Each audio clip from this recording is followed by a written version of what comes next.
how to add the toggle clasp that you've made on to a leather barrel knot cord.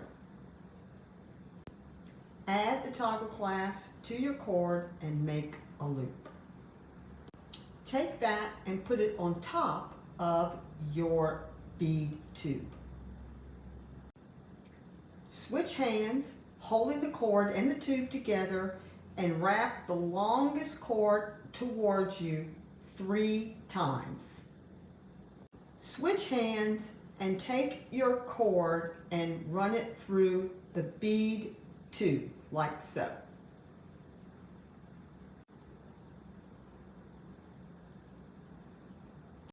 Switch hands again and pull your bead tube off.